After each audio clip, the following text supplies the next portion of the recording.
গুনাহ আমরা কিতাবের মধ্যে পড়ছি, গুনাহ তিনটি জিনিস, তিনটি বড় ক্ষতি। প্রত্যেকটা গুনাহ, প্রতিটা হারাম।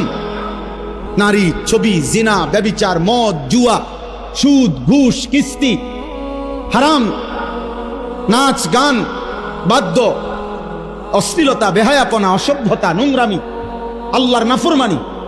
তিনটি ক্ষতি ওই ব্যক্তিকে করবেই করবে। এক নাম্বার হলো, প্রথম ক্ষতি হলো হিরমানুত তাআ। গুনাহ মানুষকে নেক আমল থেকে, আল্লাহর ইবাদত থেকে বঞ্চিত করে। দুই নাম্বার হিরমানুল ইলম, গুনাহ মানুষকে কোরআন সুন্নাহর ইলম থেকে বঞ্চিত করে। তিন নাম্বার হিরমানুল, একটা বললাম কি যে তার ইলম দূর করে দেয়। দুই নাম্বার তার আমলকে কি করে দেয়, ছুটায় দেয়। তিন নাম্বার হলো হিরমানুর রিজক, তার রিজিক কমিয়ে দেয়।